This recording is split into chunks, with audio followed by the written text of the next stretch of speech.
And we're live. Welcome to episode 4 of Q News, Devolution, Maxwell House, and that sort of stuff. So in the house, we've got Junior, who will start us off with some interesting news today. We will be followed up by Mud Rabbit, will also lead us into lots of the things that are going on with Devolution and stuff with Maxwell House. And then we got Karl in the house, who will be giving us lots of enlightening information as he usually does. And Ariel's in the house. The whole group is here. So we are live, and we've got evidently people actually watching. So interesting. Great. So Junior, starting off with you, we were watching the news on Sunday, the national news here in Brazil, and you wanted to share some information with us from that. Fala, Júnior, o que nós vimos no Fantástico no domingo. Boa noite, Miguel. Boa noite, rapaziada toda que está nos assistindo. Good evening, everybody. Isso. Me chamou no final da conversa, antes de começar a transmissão, o Karl lá, gente fina, ele disse algo como luz azul, vermelho, luz azul, vermelho azul, todas essas coisas divertidas, como 15 cabos de alimentação. Sim, isso que o Karl estava mostrando aí. Esquece o Fantástico e tal, deixa o Karl falar a respeito disso, cara, que eu quero escutar. Ele vai depois, porém, mas eu mencionei, começamos com o Fantástico hoje, que era a sequência de eventos que nós íamos fazer. Então, segue a programação, meu amigo, por favor. Vai no Fantástico. O que nós vimos no Fantástico que você queria cobrir? Você tinha o vídeo que nós íamos ver sobre a menina?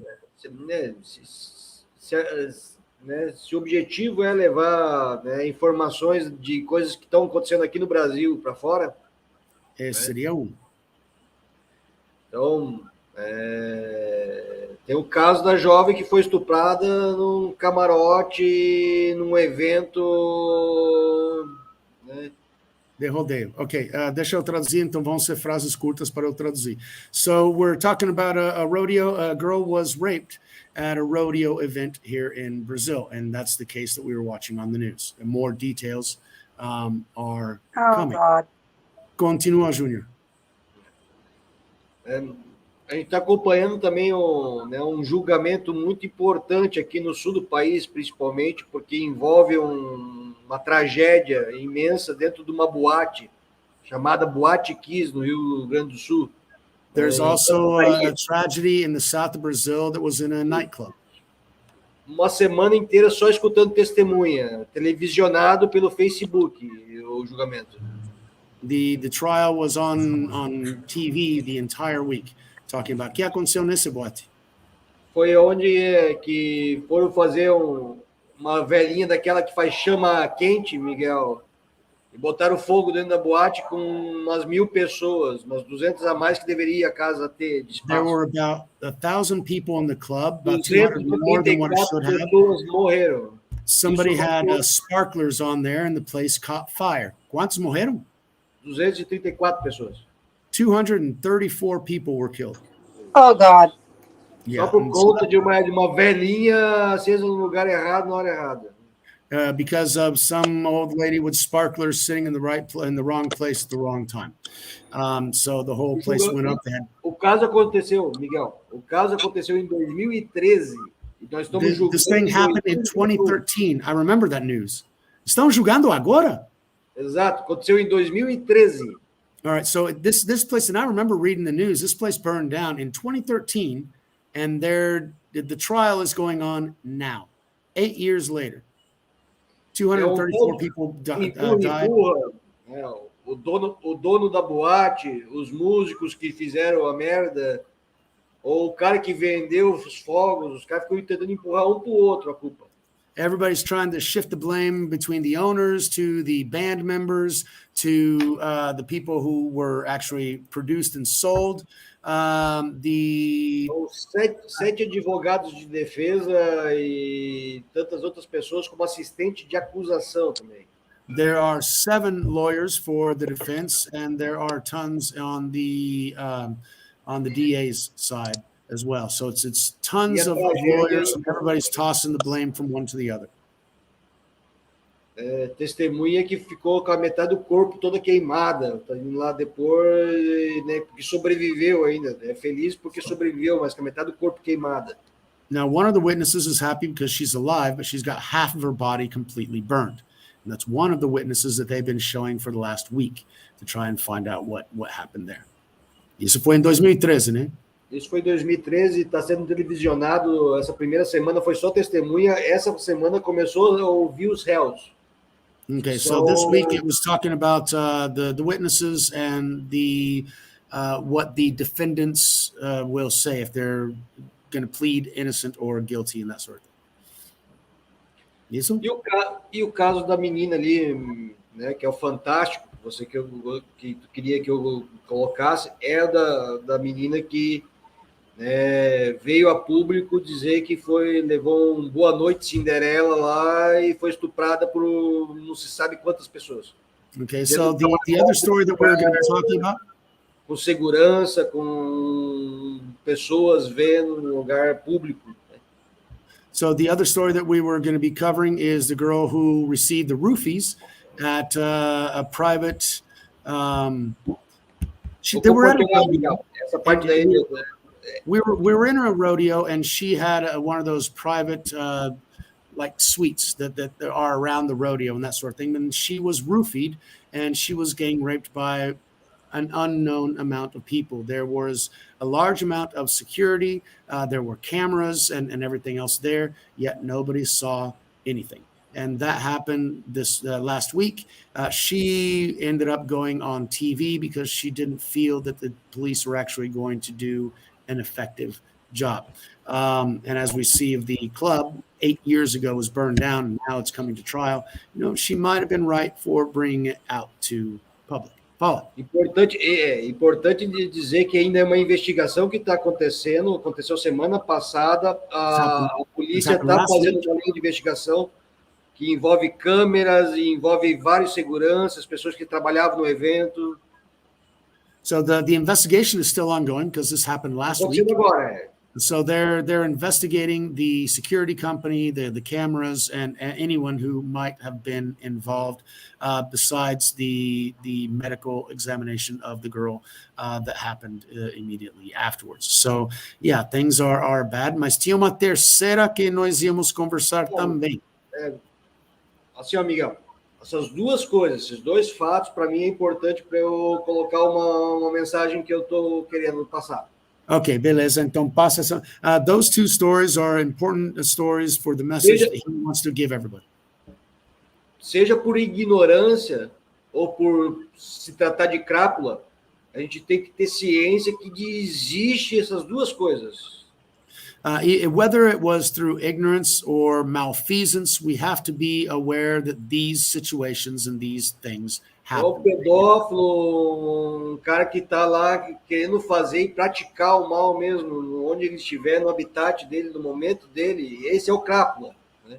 There are people that want to do evil things, and if they are in their environment, they will do those evil things. Agora, So de repente, por ignorância, simplesmente não está querendo fazer mal a ninguém, mas né, a palavra tipo, sem pensar nas consequências, Miguel. Não sei qual é a tradução em inglês que seria melhor. People don't think about the consequences. Vai lá e mata 234 pessoas também. Né? They go in there and they think that everybody's just like them, and they don't understand that there are people with bad intentions, and if you get into a situation to where they can have access to you, they will.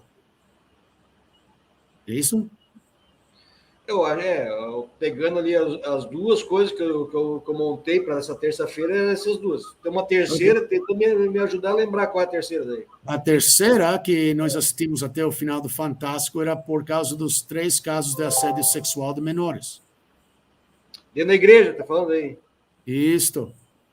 Eu não vi, eu não cheguei a pegar ali bem o negócio, mas... Tu e eu assistimos o Fantástico juntos, mas beleza. The thing that he wanted to bring about with the stories that he was bringing is that bad things happen and we can't be exposed to those things through ignorance or through just gullibility. If we're in the wrong place, the wrong time, bad things may happen outside of our control.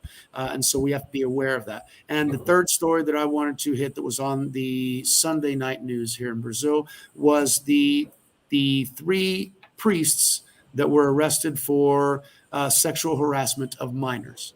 And so they would constantly be hitting on these boys that were 14, 15 years old back in the day. And now they've been arrested. And so, again, they might do these things. Other people might know about them, but they don't report them. And that is also part of the problem. Everybody keeps covering everybody else. So, like Epstein, who didn't do what they say he did. All his cameras were turned away. All the people that were supposed to be in charge of his security were sleeping or trying to spend their money on eBay. So we have to be aware that the things that we think we can trust, we can't necessarily trust. Because that girl was in a private suite in a rodeo. It's a fucking rodeo. What big of a deal is that? But she was roofied, and she had countless amount of men that took advantage of her while she was out. And she didn't go in there with any intentions.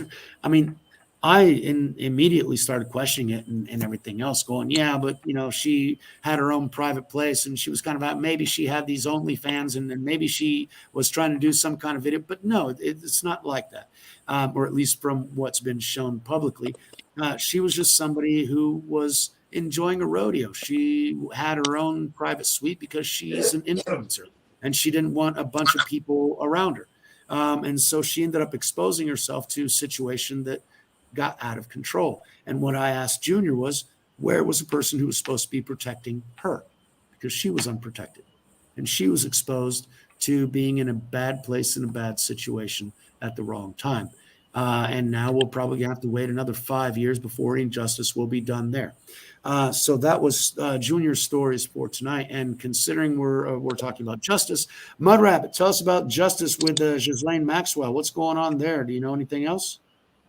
No, they're trying to tie Trump to it. They're trying to get 45 mired in all of this. But to be clear, he took a different flight from, I think it was Miami to New York. Yep. On one of Epstein's planes. But he never went to the island. So hard. They're trying so hard to get his name mixed up in this, and it's not sticking. Lies have a tendency of doing that. Yeah. And what we know is about these demon rats, they don't know how to tell the truth, and all they know is how to shift the blame onto somebody else because they just want to keep their ass out of the noose. And yeah, it's pretty bad. I think they're panicking now. Well, we're beyond panic now. It's popcorn time. They've got Hillary on that island 6 times. They've got a Bill going there more than 24 times last time I saw. So yeah, and it's not just them. It's half of freaking Hollywood's going to come out in those lists eventually. Yeah, have you noticed we're not seeing a lot of people in Hollywood these days? Oh, what was that guy from? He also made a movie that he was diddling his daughter's best friend and neighbor or some American. No. Oh Lord. Kevin Spacey, that piece of shit. Yeah, and he, when he had somebody going to testify against him, he said, "Kill them with kindness." He didn't do anything, but the guy died 2 days later. I wonder how that shit works. Everybody that was testifying against him ended up dead. Yep. You don't want to know what Kevin Spacey's done. It's pretty bad. The sickest perverse out there. Well, why do you think he's the president in the House of Cards? Because they play their own roles. Yeah. And this guy, isn't he in charge of the Red Shoe Club as well? Oh, I don't know that he's in charge of it, but I wouldn't be at all surprised if he was a member. I know he's been banned in a lot of places, a lot of sick places. Okay, yeah. There's only so much perversion some evil will put up with, and he's beyond that. So. Well, yeah. As soon as Epstein started messing around with one of the employees' daughters, Trump kicked his ass out of Mar-a-Lago and banned him for life. They still want to, and Mar-a-Lago was actually set up so that Jews and blacks would be able to have the same kind of country club that all the Yeah, white that's why people he had, did but it. they didn't want to allow it. And That's so why he he made sued it. the state. He sued the state to have the right for blacks and Jews to be able to go into the club, Mar-a-Lago. I mean, Trump just People like Epstein and Maxwell are snakes. When they see somebody who has any kind of money or power or prestige or a mix of all three, they weasel their way into their lives. I mean, look, he got himself But isn't that invited what to the Maxwell's party. father taught her? I mean, he was Mossad, right? Yeah, And so the whole thing is that if you've got somebody rich and powerful, you want to compromise them so you can blackmail their ass so that they're in your back pocket. Just exactly. like they did with Victoria's Secret dude, who gave him the largest house in New York was Jeffrey Epstein's because he was a financial advisor. Yeah, Lex Wessner. Yeah, that guy. That guy. Yeah, so why would he just give him one of the biggest houses in Manhattan? Oh, no reason, just a good friend, right? Yeah, that's what they do. They go after people, they lie to them, and then they get them to compromise themselves, and then boom, you're theirs for however long Yeah. they want to use that, and they never Well, give why up do that you power. think all this evil is popping out? I mean, they're practically waving it in our faces these days. It's because they know their time is short and they're trying so darn hard to get people to approve of it. But wait a second, isn't that what Revelations told us about? That they knew that their time was short and that Yeah. evil would Well, abound? for us, it's even shorter because we're a short-lived species. But these things live. God, Oh, the ones that do have a lifespan live thousands of years, and the ones that don't have a lifespan are just there. I mean, we've got all these dark entities that I don't know if you heard on Aaron's show of my experience with one of these things, but you've got shadows. So there's things around us that we can't see that influence us every day, and we have to be aware of it. no, when I was in a bad way in college, I felt a dark shadow coming on me. I was brushing my teeth in the bathroom, and then I just turned towards the shadow and I said, Jesus Christ, rebuke you. And all of a sudden, the lights came back on, the shadow started to withdraw, and I'm like, that was funky. This was like a little tumbleweed that just came rolling through my house and went right past me, brushed against. Well, it didn't actually touch me, but I could like feel it go past my leg, and it The hit the air gets wall. cold. It hit the wall and came out the other side, going into the bedroom, and went straight across the bedroom and went out through the dresser. Just a straight line through the apartment, going through walls, going through furniture, and out the other wall. I'd never seen anything like it. But at the A time, tumbleweed just blowing through your apartment. no, at the time I was very angry. Something had upset me and I was extremely angry. And you know how when you get so angry, you hear that sound in your ears, the blood just Oh, pumps in your neck. And you're this drawing thing the just energy appeared. in. Yeah, this just appeared. Went running right past me. So Oh, there's dirty. these things around us all the time and we don't see them, but we do get influence. And some of these people like Kevin Spacey just open the doors and let them in. Oh yeah. And they just welcome them with open arms. Absolutely. Yeah. Well, during emotional extremes, high and low, especially Yeah. low through anger, frustration, um, you your vibration changes, and there are entities that feed on specific emotions. So you draw them in during those fits of rage. Mm-hmm. On top of that, when you get really angry, where you almost see white, you're able to view different dimensions that are really And close that's to exactly where I was. I was that angry. you. And so you were able to see entities that were already there, that are constantly around us. But unless you're able to perceive those vibrations, you can't see. But like the guy that I was talking to last night, what you did is through that anger, you ended up getting into the same vibrational level as that other dimension, and that's what you saw. Is that Yeah, and I'm tumbleweed wondering if I drew it to me. Yeah, and that tumbleweed might have been like 200 years ago, because where you're at was probably, tumbleweed area back in the day. And that was just a tumbleweed through time, and you just caught another time dimension, and you just saw Who it. knows? Who knows? I was living in St. Thomas at the time, St. Thomas. the Virgin Okay. Islands. Oh, wow. There ain't no tumbleweeds in the Virgin Islands. Holy shit. No, this was just a shadow. And if I had to equate it to the street, to anything, I would say it rolled like a tumbleweed, just going right Okay. past. Interesting. Oh, so a rolling spirit. Yeah, because mine just flowed. Mine seemed like this dark, dusty cloud that just came in and then went back out. It just sort of flowed across the ground and occupied more volume as it came in. No, this came from behind me and rolled past me. I didn't see where it came from. I had just turned to my right when I saw it coming from behind me, and it just zipped right past me.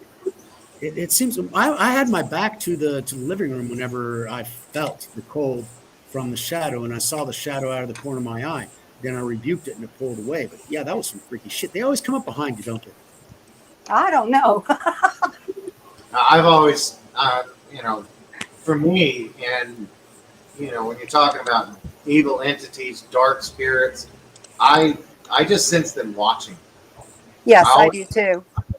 They're sitting in a corner somewhere, out of sight. You can't see them, but they're there.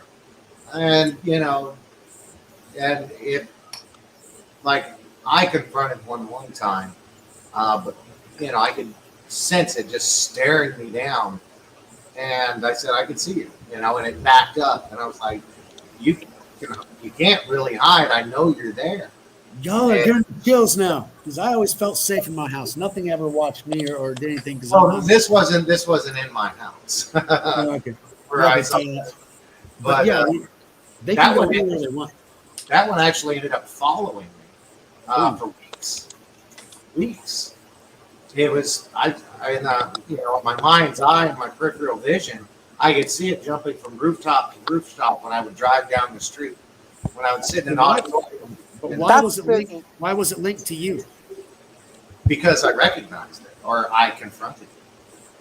That's all I know. It just, for some reason, it like I said, it never confronted me, but it was always there. I could always sense it from that moment on for about 2 weeks.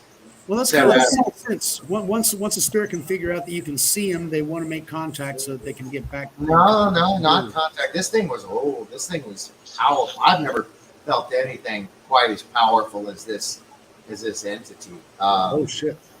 But like I said, it never attacked me, and not that I'm aware of any.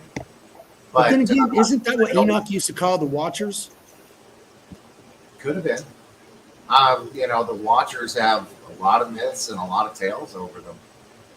Yeah. But yeah, it's just there's so many dimensions that vibrate really close to ours, and just a flux up and a flux down, just opening yourself up. You expose yourself to so much, and just if science would have gone the way it should have been, we would already have technology that can expose this information to us, these other entities to us. But because of the Rockefellers and the Rothschilds and the deep state, they stunted all that wonderful advanced technology. I mean, now they want us under control, obviously. Absolutely. It's keep us dumb, keep us in the dark, keep us as slave we minded. would have had electric cars if they would have allowed Tesla to do his thing, and we wouldn't be burning diesel to power the electric cars. They had electric cars in 1917. Yeah, exactly. And Nikola Tesla was about to tap into the 0 point. Actually, he did. He lived rent-free in the building to where he provided the 0 point energy for the entire building. If they would have done that, but see, Westinghouse wouldn't have made any money. Yeah. Therein lies the problem. It's always the love of money. The love of money leads to the love of control and everything else. Speaking of money and control, I want to get back to Maxwell and all this fucked up shit that's actually going on in the world right now. As far as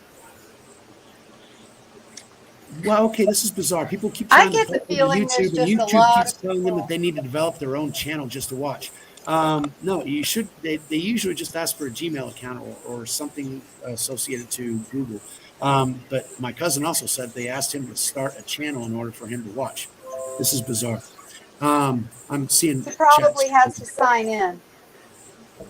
Most likely, or they should be able to watch without Yeah. signing in, but still, that's a They bizarre can thing. watch, but they can't comment because my friend in the chat is saying that she can't comment without creating a Oh, yeah, well, account. you have to be part of the Google world in order for that. Hold on one second. Júnior, tu queria falar alguma coisa? Eu gostaria, Miguel, de falar. Fala. Talvez ele, pelo o adiantado da conversa toda, talvez já seja um assunto lá lá para trás, tal, mas é uma coisa que eu estava gravando aqui, foi falado pela nossa querida Mug Rabbit. Tá? Porque o Kevin Spacey, Sim. além do ator, eu não conheço a vida dele pessoalmente para entender, compreender por que ela citou essa personalidade. Razão. He's asking about Kevin Spacey. He was asking if we'd already gone on that topic, but he only knows the actor and some of the roles that he's played. He knows absolutely nothing about the person, his life, or who he might have been in the real world, other than on the big screens.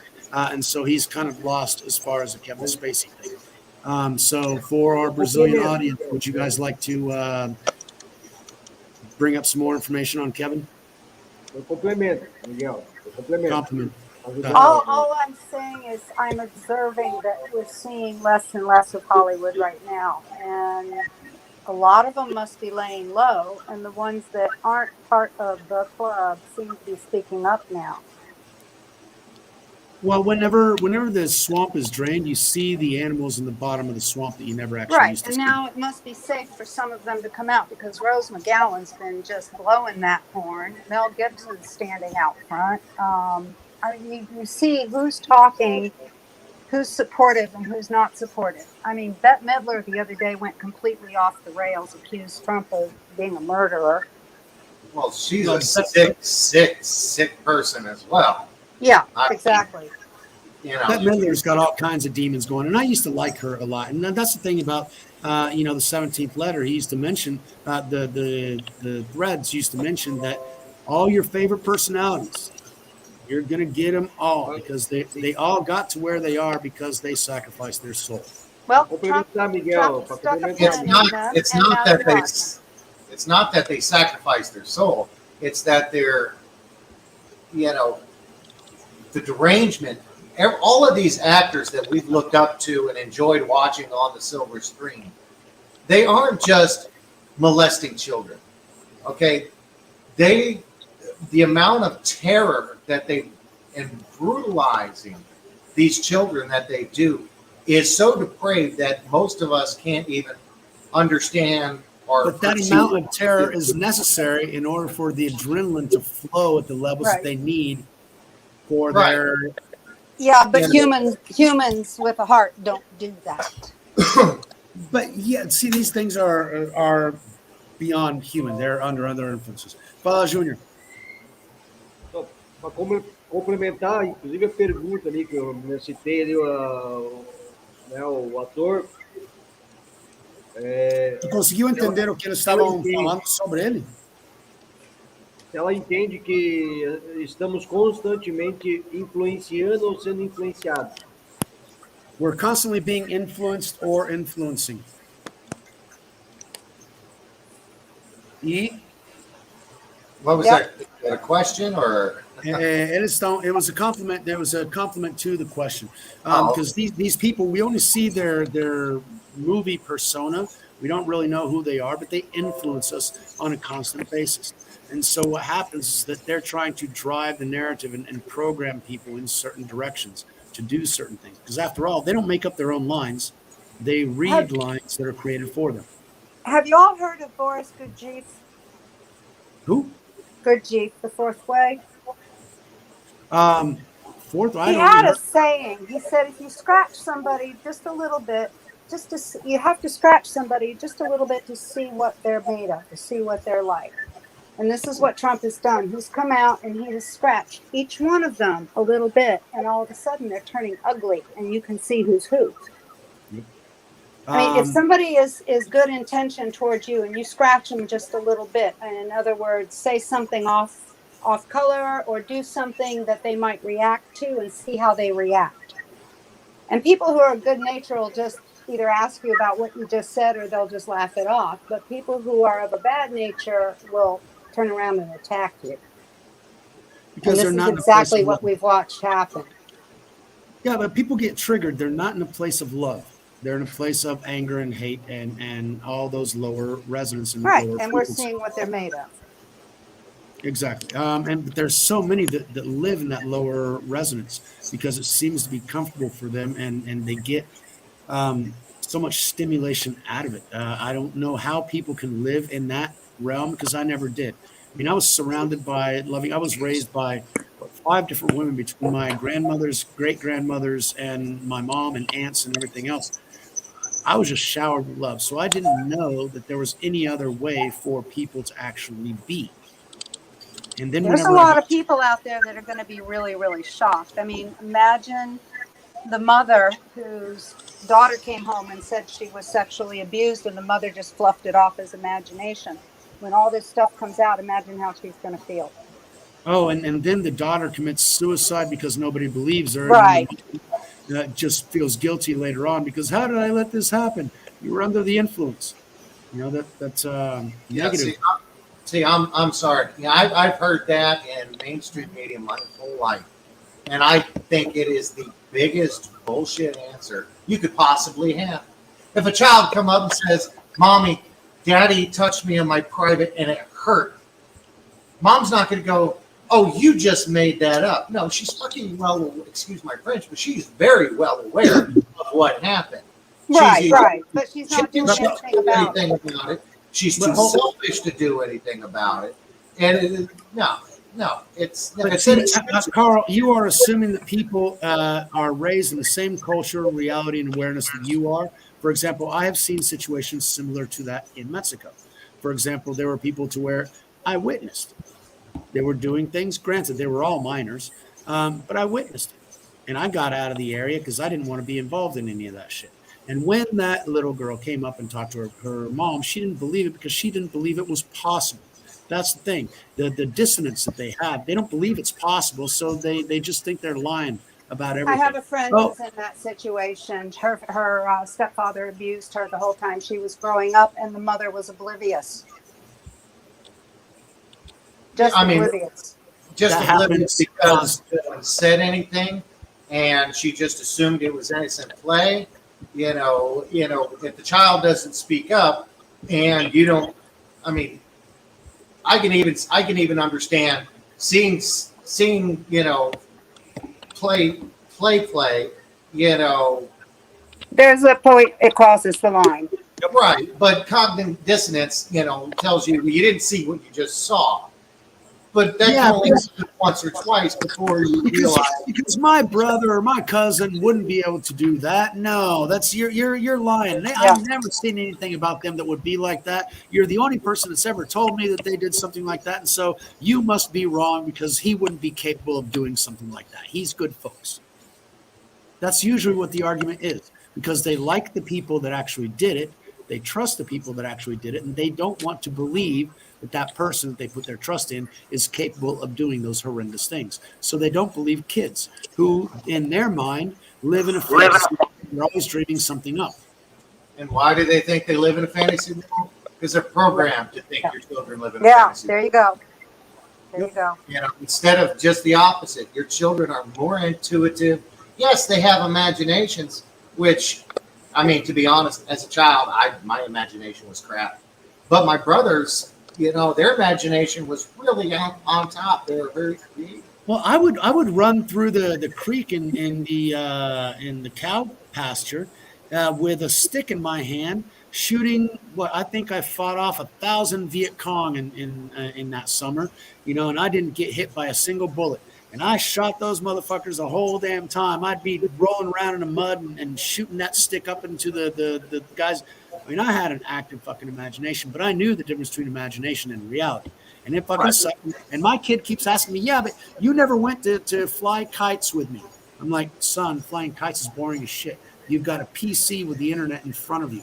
The games that you play, I only dreamed of being able to play when I was a kid. and yet you're bored and you'd like to go back to that boring shit that I did as a kid. I mean, please enjoy what you got. But the thing is, at the same time, that because everything is printed in front of them and they only interact with something that was already programmed and created, my kids don't have the same imagination that I did. I remember when my youngest was about 4 years old and I was starting to let them play with my little Matchbox cars, he comes up to me and he goes, "Daddy, will you teach me how to play with cars?" And I'm like, "What do you mean me teach you how to play with cars? They're toys. You're a kid. It's natural. Just do what you do." But he didn't know. He didn't understand because his toys involved joysticks. And so I actually had to teach him how I would put pins together and create little houses and create roads and create racetracks and put the cars in different places. And I'd drive them around the street. And, I had a grocery store over here and a gas station over there. And I'd drive the cars around this reality that I created in my mind. He played with me for about half an hour, got bored, and went back to his video games. Well, he's just you gotta. It's always better when there's a second person participating in it. Well, yeah, absolutely. But see, that wasn't my case. I was always an only child. There was nobody ever around whenever I was doing things. So, it was I had to figure shit out on my own, unfortunately. And my kids always want me to be able to help them figure things out. And I wasn't a good enough father because I didn't help them figure it out enough, I guess. And I blame myself enough because, I was here in the patio while they were right there in the home theater. I could see them. I could hear them. I just wasn't actively interacting with them because supposedly I didn't have that right. I was supposed to be looking for a job or doing something useful other than playing with my kids. And that's on me.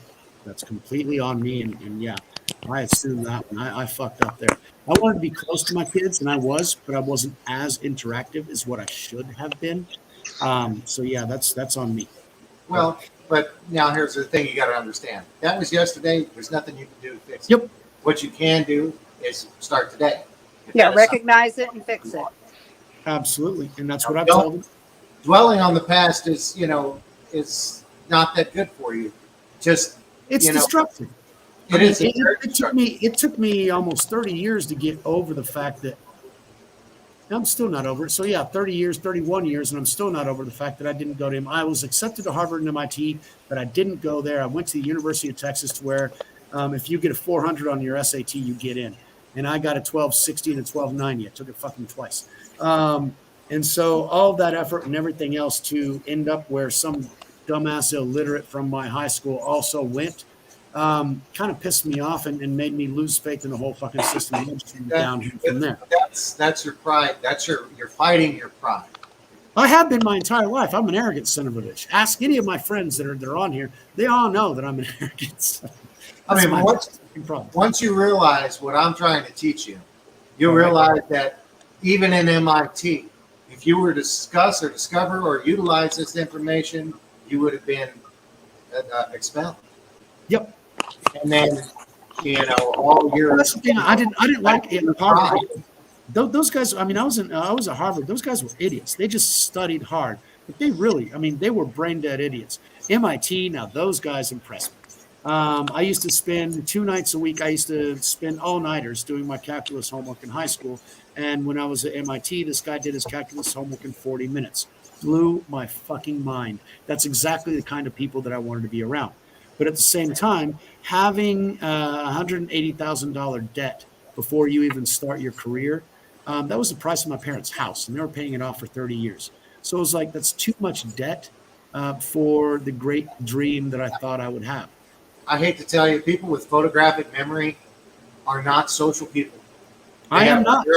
Communication skills. So they can do using their photographic memory, they can do their, all their calculus instantly, but they can't teach you how to do it because all they're doing is rinse and repeating what they saw. Yeah, I have a photographic memory, but at the same time, I'm a pretty damn good teacher because I have been for 25 years, as well as a coach and everything else. But then again, I'm also an empath. So I'm in another fucking reality. I've lived in 3 different cultures. And I'm just trying to find out how I can make all of that information useful to as many people as possible. And being on these shows and interacting with all these people that I have over the last year and a half since I started my YouTube channel, I have gotten into touch with so many different people with, and amazingly, very similar attitudes. I mean, I talked to you, I talked to Mud Rabbit, and we're all talking about vibrations. I was talking to the boss of the company yesterday, my cousin's boss. I was talking to him, I think it was yesterday, and he was talking about raising people's vibrational levels around the world and that sort of thing. And so we're a part of the Great Awakening, and so it's actually fantastic to be able to connect with people that are at similar levels of awareness. And on that note, please. Our bodies are so laden with heavy metals and things that shouldn't be in there. We need to really start at the bottom and make sure our diets and what we consume are conducive to that end. A lot of the stuff the industrialized food they've been feeding us with is just garbage. It is to fuck up our bodies so that we are not healthy. We cannot do the things that we need to do, and our brain doesn't function as well. Exactly. People have brain fog because they don't have the right nutrients. You were going to say something, Karl, and we had 3 watchers, and now they all dropped off. Oh, interesting. I just dropped off a minute ago. I think there's connection issues. Okay. Well, go ahead, Karl. You were going to say something. I was just going to say that, since I've been, talking more publicly about, the resonant frequencies and, for me, I've got all these health issues and mainstream medicine is a no-go. Oh, yeah. And I've researched so many, different, anyway. So my newest kick is I went and ordered yesterday a bunch of tuning forks. Nice. Because, if we're nothing but sound, then sound is what's going to fix us. And it's not the Fibonacci, I can't remember the name of it. But anyway, they're all, they all break down, all the frequencies break down to 3, 6, and 9. Okay. And there are 9. So the story goes, which I was supposed to research for it long enough, which I didn't do. But somebody discovered a section in the Bible and decoded it. And it came up with a series of 9 numbers. And each of these numbers all break down to 3, 6, and 9. And he played them on a piano, and he discovered that they all, they're very extremely harmonic. So people over the past few years, I mean, this was only 5 or 10 years ago. So anyway, so people over the past few years have been demanding tuning forks in these specific frequencies, and they've been using them to heal ailments and re-energize their chakras and all kinds of stuff like that. So one thing that I was talking, I jumped on it, spent a few $100s, and got the tuning fork set and a couple books to go with it. And, you got one in the 444 frequency. Let me see what I think I just, if I can get it smooth. But what I was talking to the guy last night, what we talked about so much, about an hour and a half of conversation about frequencies and everything else. I was telling him about whenever the experiments they were trying to create life out of the cosmic goo, the goo that was in the primordial goo, the primordial soup. That's the phrase. Where you have all this combination of chemicals that are struck by lightning, and boom, life appeared. But they could never make that life appear for evolution to make sense.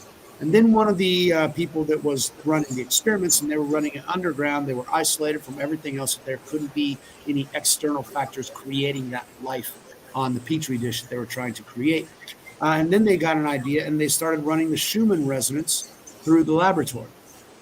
All of a sudden, life started to appear. So it is the Schumann resonance, and all of the animals and all the life that exists on this planet resonates with the Schumann resonance. And so that is the origin of what allows the things to combine in the way they can on this particular planet, in this particular realm. And so it's a really bizarre thing. I don't know if it's my connection issues or my internet issues or something, but we got everybody dropping off one at a time. but It that's was all like right. robotic noise for like 5 minutes, and it's like buffering very, very, very bad. So I have a fan going on in the background and a fire, so I can kind of turn some of those No, down. that has nothing to do with it. Like everybody sounded like robots, and it was like slow and everything, and it kicked me out. But just I found it's the Solfeggio tuning fork set. solfeggio. Okay, that's a Solfeggio. marketing name. Solfeggio is the gentleman who discovered the frequencies, which were, and I just minimized it, 174 hertz, 285 hertz, 396 hertz, 417, 528, and 369. And like the one, 417. I thought like it the was one 174, 1 plus 7 is 8, plus 4 is 12, 1 plus 2 is 3. The Yeah, they have 285 stations. is 2 plus 8 is 10, 10 plus 5 is 15, 1 plus 5 is 6. So 3, 6, 9, 3, 6, 9. They have this music on YouTube that you can. I'll plug it in when I go to sleep. It's got the different hertz. that allow you to dream better dreams or process your information more easily and that sort of thing. Correct? Honestly, I'm not one that remembers my dreams, and when I do remember a dream, it's quite lucid. Yeah, But it's also very rare. That's why I you're do the exhausted when you chemicals that I wake do up. because I don't like What the was that, dream. Karl? And you're exhausted when you wake up. Not really. No, sometimes you have good dreams and you remember them. So that's not I'm always just, the case. I'm just not good at remembering my dreams. I don't remember my Yeah. dreams, and the ones I do See, lately I've remember been having good are dreams. lucid. What I'm saying is, after a very lucid dream, normally you're pretty drained throughout the day. You may wake up really energized about the experience that you just had. Yeah. But as the day goes on, your energy level is normally really low. And that's because, when you're having these lucid dreams, you're actually in a different dimension. And it takes a lot of energy to maintain your consciousness in that other dimension from this one. So when you come back to the body, you're not as rested as you were, if you would have, not. I'll have to think back because it's been a number of years since I've had a very lucid dream, and I do remember waking up charged because of it, because we went flying. Well, when you look at these pictures that I'm showing you tonight, Okay. when you go to bed, look at these images and then contemplate, and you can see that they have motion. And contemplate the atom, what we know as the atom, which is the basic structure, which is nothing more than a resonant frequency, a resonant toward field. Think of of our Earth and our solar system. Think of the sun as the 0 point in a toward field. And all the planets are rotating in that flat plane at the. It also explains the Oort cloud as well. Right, and you have all of this, all of these fields, going clockwise up from the 0 point out and around. They come back down, and then they get brought back into the black hole or at the bottom of the 0 point. And just visualize this in your mind as you're going to sleep, and try to contemplate this is the foundation of our existence. So this, one image is multiplied over and over and over and compounded on top of each other throughout everything. And as you're picturing all of this in your mind and you fall asleep, you're going to have some crazy dreams, I promise. You're going to have very I'll let you know. Thank you. Because you're finally. I tried to actually put those pictures up, but for some reason, the only thing that I could share was like PowerPoints and that sort of stuff. And I didn't set them up in a PowerPoint. They're individual images. So I need to find a way to actually open those up. Well, everybody got the email though, right? Yes. But I wanted, yeah, I got it. I wanted the public to be able to have those as well. Okay, yeah, got him. I can bring them up on my computer and then turn my camera around. Well, let me see if I can share.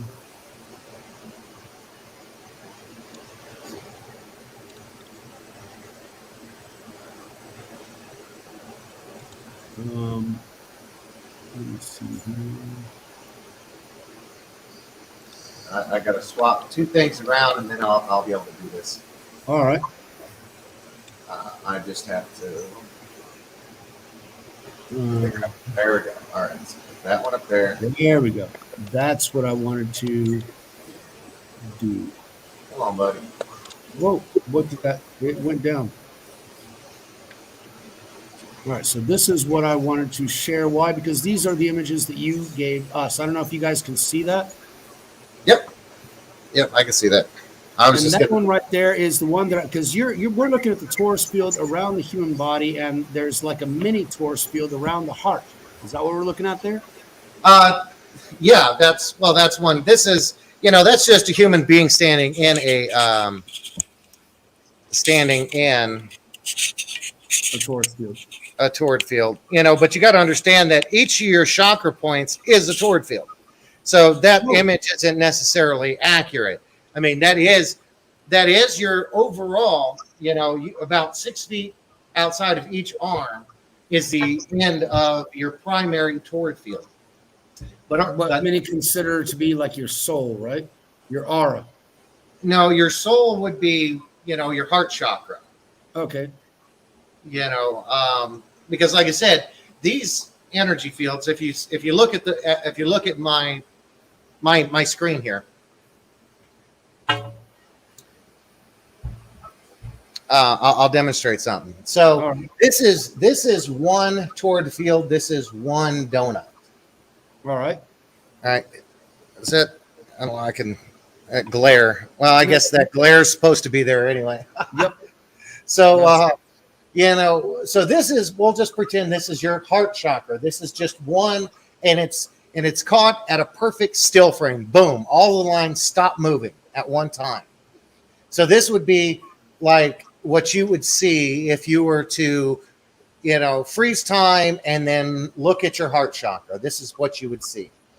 All right. Or if you could illuminate the energy fields of our solar system, this is what you would see. The center point, the center bright spot is our sun. All the planets revolve around the sun on this green plane. As And above, then- so below. Right. And then above and below the sun and the earth, you have all these energy fields. And this is where, these meteors and asteroids and comets and whatnot. Well, the torus field of the sun would be limited at the Oort cloud, because that's why the Oort cloud is still there, because it is outside that torus field and isn't necessarily influenced by it. No, It's well, bubble no. around. Okay, you got to remember, these toward fields are everywhere. They're one on top of each other, on top of each other, on top of each other. They're all connected. They're all influencing. So just as an example, if you take this image, turn it sideways, and then throw it, and it just mirrors its, it expands. This point stays at one spot, and then it keeps going. That is one sound frequency. So this is what you're looking at as a sound frequency. Except, like I said, you've got to keep it in motion. And we measure this toward field by the center, basically the 0 point. Is the median frequency. It still has all these other frequencies above and below that median that we're measuring. And so when you think of the Oort cloud or the, our solar system, like I said, this is just if you were to take a freeze frame picture. Okay, so the Oort cloud is still on that green plane. All right, So you've got the sun. You've got our planets really close to the sun going around.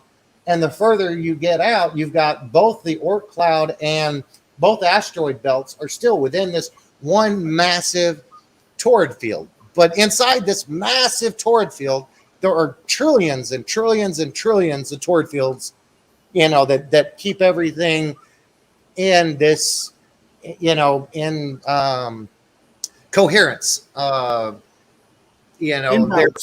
Inbalance. There's sort of an equilibrium. Balance. Right. Because everything feeds off of itself, and everything feeds off of everything else. And that's something that for example, I'm trying to get this up because this is extremely interesting and useful and good for our future comprehension of how our energy can influence and impact others around us. But like my book, for example, one of the things that I got, we're talking about the beginning of existence itself and how matter existed and all these things that I ended up studying.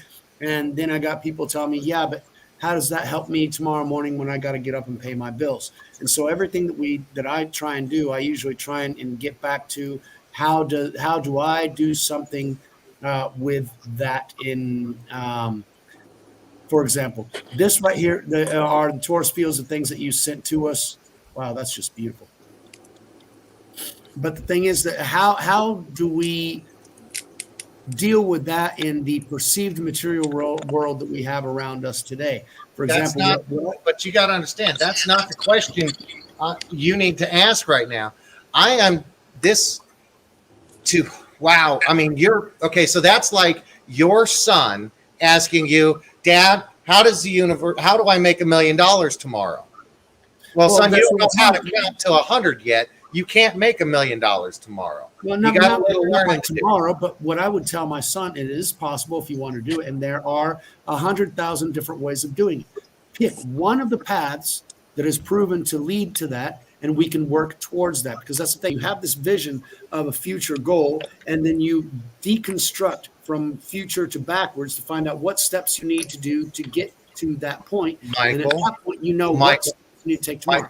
My point is, I am teaching you the building blocks, the foundation, the bottom line.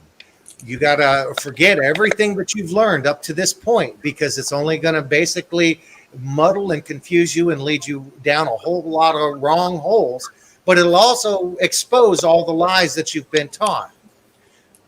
All right, so we got to start with math. Our universe is built on math. It's built on sound, frequency, energy, frequency, and vibration. That's all I'm trying to show you here. What you can do with this tomorrow and how you can benefit your life tomorrow is to have a better understanding of this today. That's how you can improve your life tomorrow, is have a better understanding of this today. Perfect. So if I can interject, go ahead, please. Last week when Karl was on the show and I asked him how he applies it in his life, he gave some very valuable information, and I've been trying to apply it in my own life this week. And I can honestly tell you, it takes some concentration, but it's well worth it. Once we're able to understand that everything is resonance, and how, like the conversation I was having last night, people never remember what you do. They remember how you made them feel, because everything's about the energy. Okay, so it's how you affect and impact other people's lives. And that is the reality. For example, we are God's hands here. So we build heaven on earth by doing things that are heavenly. We help others. We protect others. We love on others. That's what we do. That's what we're supposed to do while we're here. And that's all about the energy. It's not about necessarily the things that we do, but it's why we do them. We do things because we care about the person next to us. And so we do good things for them, not for ourselves, but just because we want to do good things for others. We expand that resonance. We contaminate their torus field with our frequency and vibration. And hopefully, we don't want to change theirs. We can't control anybody else, but we can influence other people to be more like the resonance that is allowing us to have a blessed life by focusing on. I think when we get ourselves vibrating at the right level, it affects those around us. I mean, if we're comfortable, they'll be comfortable. If we're agitated, we can project that onto other people. And that's what I'm talking about, because what he explained about the toric field around the body and what goes out the top comes back in the body. Yep. In other words, watch what you think, watch what you say, phrase things a little better, be kinder. I mean, this has always been my thing, is being kind to others. But when you're concentrating on it all the time, you know how you get the little thoughts in your head every now and then when you get pissed at somebody, you have to grab it right away and not let it escape. You got to control it. See, that's the thing. The evil lives within. It's just up to us not to let it out. Well, anyway, I'd like to thank Karl because that's giving me a lot to work with. Oh, absolutely. There's everybody in this group has added to my life in one way or another, and I thank you all for your experiences because absolutely it has been. We're on episode 4, but so much information that has been manifest in these 4 episodes has been extremely helpful, and I'm seeing that even more information is going to be manifest in the future, which is going to be able to help us grow as individuals, as society, and everything else. One of the focuses that I had on the program for Tuesday was being able to deal with the chaos that is about to come. Why? Because people's world is going to be turned upside down because everything that they thought was real or true is about to be exposed. And Maxwell And House. I think the trick to that is that we have to center ourselves to be able to deal with them. Yeah, but that's the whole point of my book. You cannot help others unless you yourself are firm. Otherwise, you're just going to be draining the energy off of others in order to concrete your own foundation. So you have to be firm and steady so that you have a base and you can expand and then grow and help others. At that point, it's healthy growth and it's healthy help because you're not expecting anything in return from them because you've got what you've got. You're just giving. And that is where the most selfless way of giving is the way that life works. Whenever we help others, for example, the Good Samaritan is usually one of the things that is used as an example of doing good works. And the thing is, the Samaritans were not a respected clan within the Jewish community. They were outside the rules, they did their own thing and all that kind of stuff, which is exactly why Jesus chose them to use as the parable. Why? Because you don't have to be the most saintly human being. In fact, the people that were, the high priests and everything else, they would avoid the guy who was beat up and next to the road because it was too much of an inconvenience to them. The guy who stopped wasn't thinking about himself. He was thinking about the individual that was laying there dying next to the road and took him to an inn and gave money to the innkeeper and told him to take care of him. And if Right, he but needs not more, everybody has this energy in their heart chakras. What Karl was saying, that there with each chakra you have these toric fields, and for instance in portals it doesn't rise above a certain point. Is that correct, Karl? Portals are your 0 points. Are your No, I'm vibra- talking about people who don't have the upper chakras activated. I don't know anything about. My study on chakras is actually very limited. I know they exist. I know they're there. I know they're key points of our energy fields. But, when you try to, I haven't researched the breakdown of each one, significance, how it affects other people, what it benefits you when they're aligned. Unfortunately, my education hasn't gotten that deep into that topic yet. well, one thing, Mud Rabbit, you mentioned strengthening our heart chakra. Yes, absolutely, because that's where love comes from. And it is the strongest muscle and the largest frequency producer in our body. However, we need to, how do we strengthen the heart chakra? And how do we gain our foundation a little bit better? Have a better understanding of what the chakras are, what your universe is made out of, what you're made out of. I think having that knowledge as a foundation would help you better understand, the next step, which would be the significance, purpose, and benefits of the knowledge of the chakras that are in us, which is why I haven't got to it yet. I'm still working on the foundation. Yeah, I'm kind of like teaching. Well, I'll tell you this fits with it very well.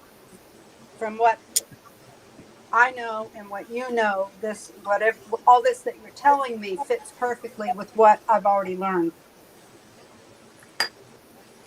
And it's phenomenal. Hopefully it's mind blowing and mind expanding and heart expanding. And I can tell you this, my comfort level and my confidence and my understanding of what I see on a daily basis has exponentially you know, it's Yeah. I'm at an overwhelming calm right now, and it's unsettling because I've lived my whole life, ready to fight the next thing around the corner, and now I'm not You fighting get to a point where you realize you don't have to fight anymore. exactly, There, and there are better ways of dealing. that's kind of where I'm at right now. It's what you're seeing, this three-dimensional image is the motion of the toward field. One of my I grew up, I like art, and one of the things that they never taught me while I was in art class is the Fibonacci sequence, and I couldn't figure that out for the life of me. How could you go to an I art love class? Fibonacci. Fibonacci's fucking awesome. All right, so the Fibonacci sequence is fucking awesome, but what you don't realize is this is the Fibonacci sequence in motion. Yes. And I've never seen the Fibonacci sequence in motion. I thought I like this one right here because this shows you, the positive flow of the Fibonacci sequence and the negative flow of the Fibonacci sequence and how they overlap in the energy fields around this. Wait a minute. Are you telling me that, the Fibonacci sequence that we see in nature is also in the energy fields that we're created out of? Oh my God. I believe it's in everything. It's in everything. Yep. It's all connected, and it's all through mathematics. Of course, the right mathematics, but it's still mathematics.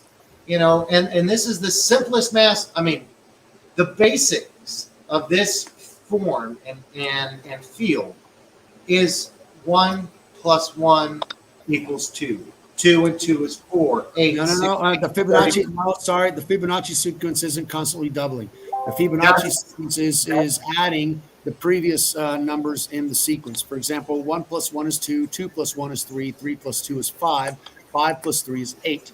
8 + 5 is 13. Those are the sequences of the Fibonacci sequence. That's not what I said, Michael. That's not what I said. Okay. I wasn't talking about the Fibonacci sequence, but I said the basic foundation of this shape. Yeah. The basic foundation of this shape is the doubling sequence. The doubling sequence creates this field. Okay, now the Fibonacci sequence, and calculus and advanced mathematics and trigonometry and what is it called with the shapes and triangles and geometry, it's all built into this. Every math in the world is built into this shape. And the reason they all fit inside this format is because they're all created from this world. The basic geometry was created almost 3,000 years ago.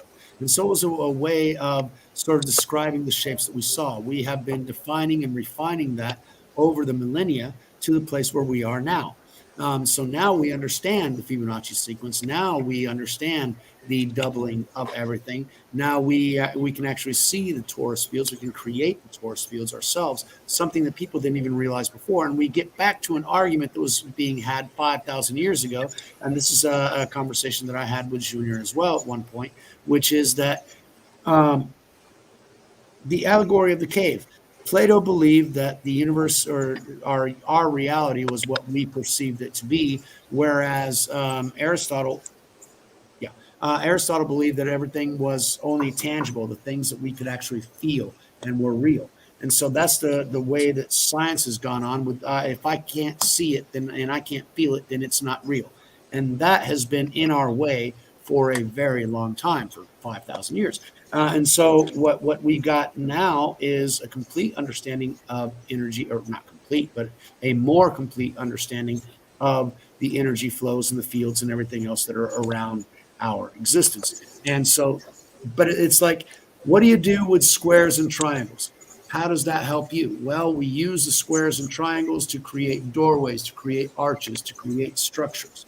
So we use that knowledge and that technology in order to improve our own personal lives. And so my question is, how do we use the knowledge of the torus field to improve our lives, make our lives a higher resonance or a higher frequency, or make us better individuals?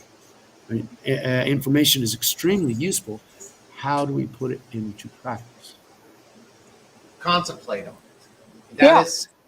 contemplate on it is the first step, because you have to close your eyes and think about these rotating fields. Let me bring up the other image right here. This is what you have to get your mind wrapped around. Yeah.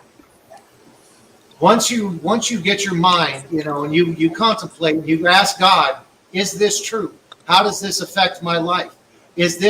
Where else can I see this? Some fascinating things. How many of you have swirls on your head, where your hair goes into a swirl? Cowlicks. Chest hair, arm hair, head hair. Those are all resonant. Those are all torrid fields impacting your biological that you can see on the outside. Most of us have a simple part in the middle, on the top of our skull.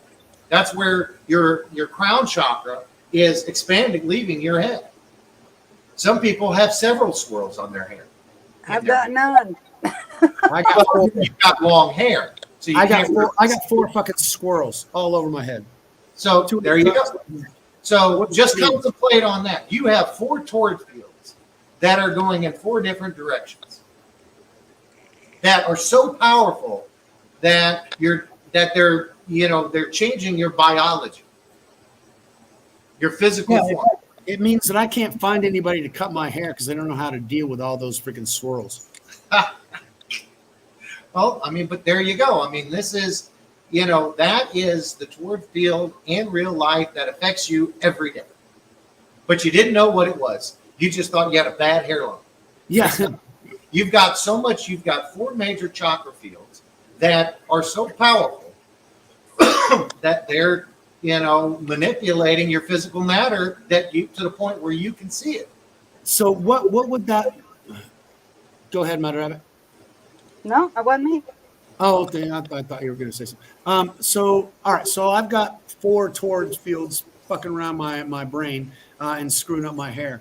So what does that mean? Having more torus fields. Is that the reason why I'm a fucking brainiac or why I'm an asshole? One of the two. I don't know which one, or they're both combined. I don't know.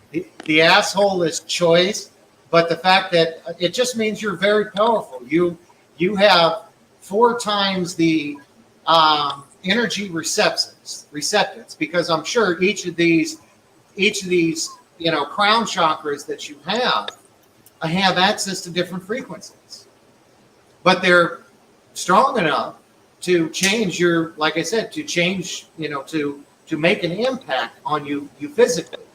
They always do, because that's what we are. But, most people only have 1, so you can know where, in what direction your primary crown chakra is located at. So I would interpret that as those people will be easy to predict because they're one-dimensional. Or is that my bad interpretation? No, well, it could simply be you have 4 entities that are constantly influencing you at the same time, which could cause some confusion. Or chaos, or psychosis, or something like that. I don't know. Maybe. Right. But I look at it like you have access to more information than most people. That is without a doubt. Now, my biggest question my entire life was, what the fuck do I do with that? Stop, listen, and be calm. All right. What you have to do is learn to translate the information that you're receiving, which you've never been taught how to do. And it's going to be 10 times harder for you. I don't know, it can be 4 times harder anyway. On a daily basis, we receive signals. They're not very loud signals. Sometimes they're words, emotions, sounds. It's just information. Okay? As a child, I was flooded with so much information that I developed a horrible stuttering habit. I had so much information coming in that I couldn't say anything. I would start and I would get stuck and I would just hit that repeating and it was bad for several years until I learned to slow the information down in my brain and my senses, and till I could make a complete sentence. and it affects a lot of people. Most people that have stuttering problems isn't genetic, isn't mental retardation. It's just too much information. They're being bombarded with too much information. And the amount of information we're bombarded with isn't the problem. The problem is we can't translate it because we haven't been taught how to translate it. And nobody, they don't teach us because we don't even know about this crap. Yes, they do. They've known about this for thousands of years. Okay. It's been erased. It's been eradicated. People that know this get eliminated. They don't teach this for a reason. Once you understand this basic phenomenon, your life changes. Your perception of reality changes. You can no longer be mind fucked into believing that wearing a mask is a good thing. Okay, you won't believe what you read in the newspapers because it goes against this. You can no longer be brainwashed because it goes against this. This is the basic foundation of everything. And anything that does not coincide inside these fields is a lie. Okay? That's the simplest aspect of it. How does this change your life? Well, this wakens you up. It stops you from being brainwashed. It opens your mind to allow you to access to the Akashic record at a level that you could never imagine. You want to be an engineer? You want to be creative, an inventor? Focus on this. And then focus on, ask questions. What can I invent? What could I create? Everything's already been created. So they already have the blueprint. All you just need to do is narrow down what you want to build. And they will show you how to build it. If you I'm sitting over here nodding my head with everything he says. Yep. I'm absorbing, Karl, as usual. This is, like I said, this is at a level. And the big first thing you have to understand is this is pre-kindergarten level education information. This is what you were born with, already know. Okay, it has been erased from you, from your parents and the media while you're in the womb. So by the time you come out, I was very fortunate. I had a mother who was tuned into all of this, and it wasn't hidden from me while I was growing up. Well, one of the things that I was brought up on the farm and in very conservative reality in Oklahoma.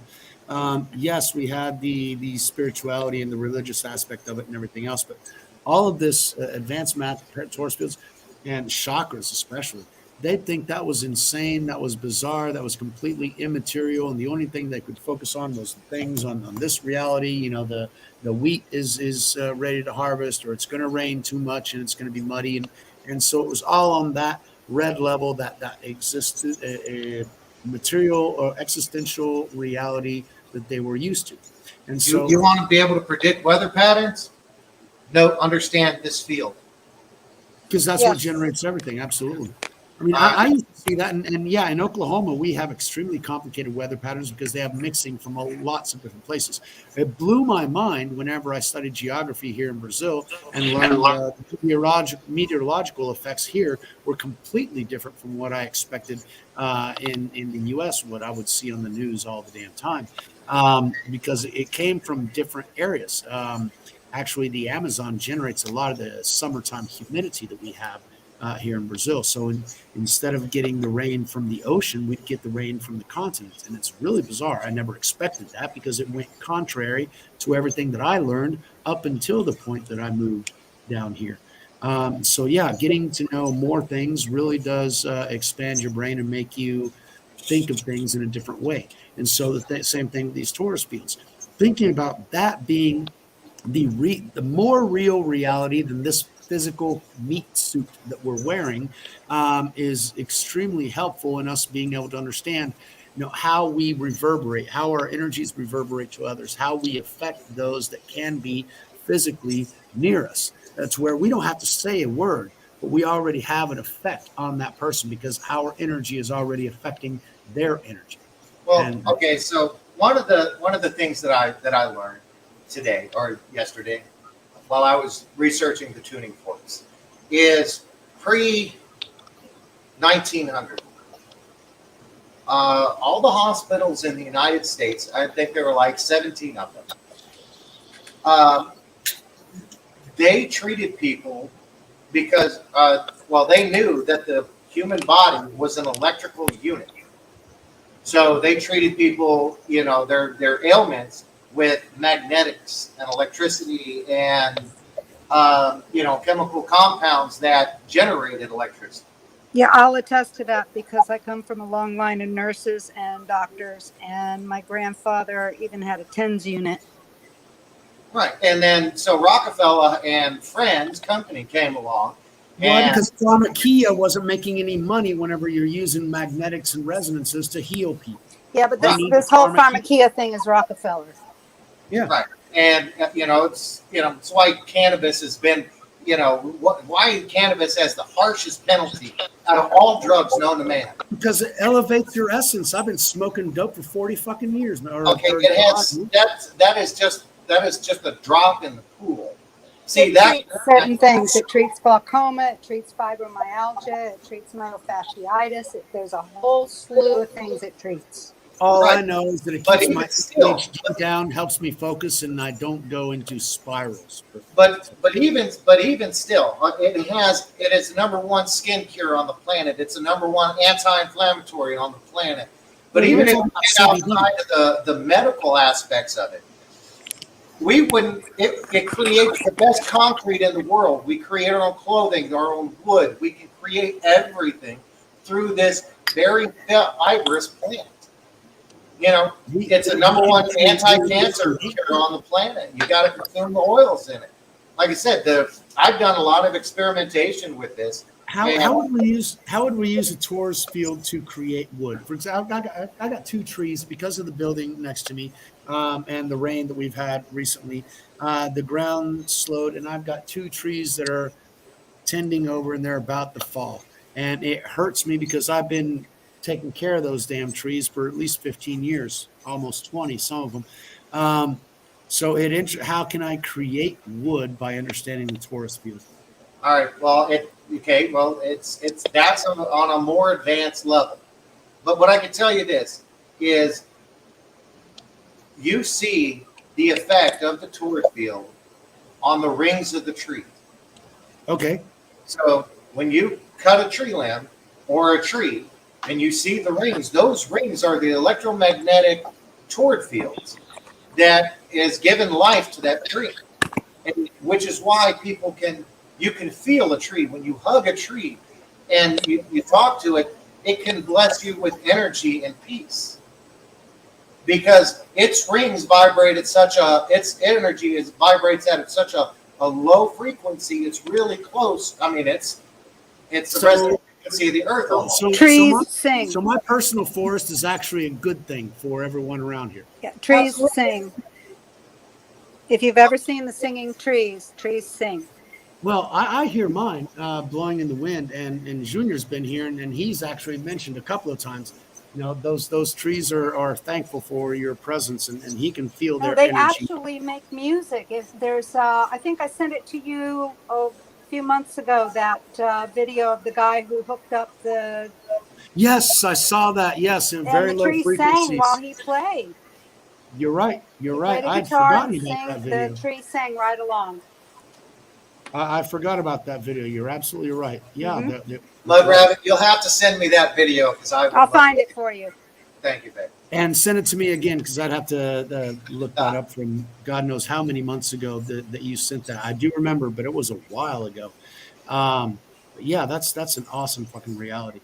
Now, the tree rings, I always understood that was the annual growth of the tree. Well, that's sure. And why can't it be? Okay. I mean, So- just because one scientist said this is what happens, and we can measure it and repeat it, and it's pretty accurate, doesn't mean that it's not generated from a torus field. Exactly. Thank you very much. So the torus field helped it grow throughout the year, and where it stabilized at the end of the year is basically the I don't know, it's his birthday, I guess. Yeah, I mean, you can also look at the width and the diameter. You know, the width of the growth ring itself. It just shows you how much energy that tree, absorbed that year. It's the amount of sun and the amount of rain that it received in that particular year that allowed it to grow more than it would in other years. And that's how they know whether there were good years or bad years, by analyzing the tree rings. But like you said, that's only one aspect of a very much larger image of reality. And so, yes, the torus fields growing, allowing the trees to grow is a very interesting aspect that I need to dig more into. Definitely. Like I said, the biggest, remember, all of this is new and it's fascinating, and we've all got 1,000 questions. I mean, I've been expanding on this, contemplating on this for, a few months now. And my revelations, expand every day.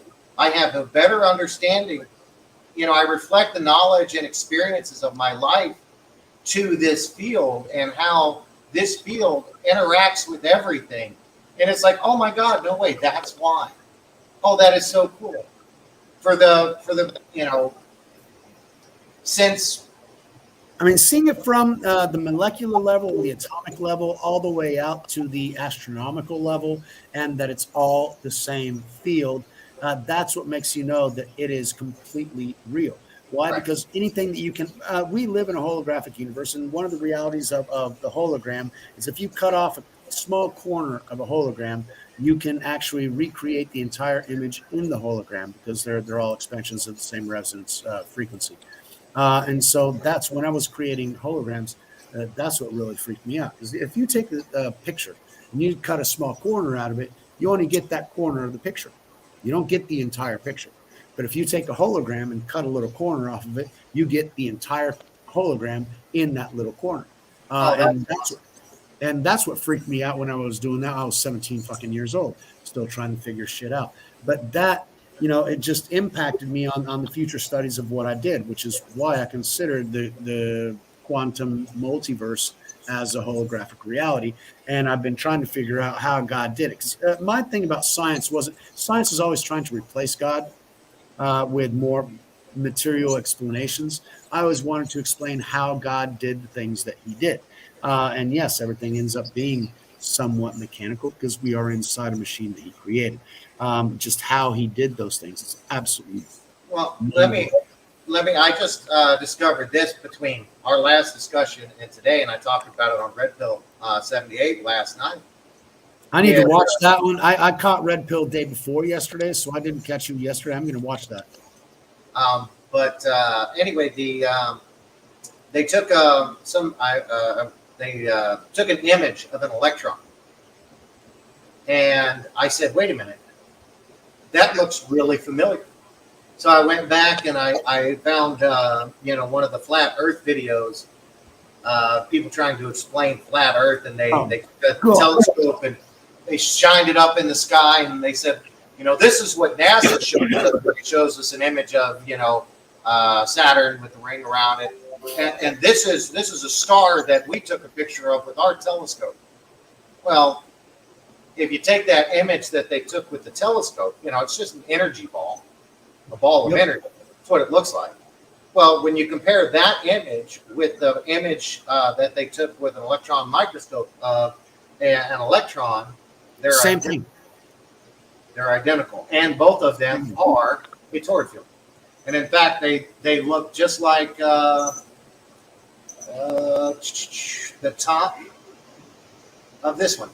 If you just take the bottom purple out, that blue one on top, that's what your stars look like, from a telescopic perspective. So, and that's so now we get into the black holes and white holes that I was studying last week.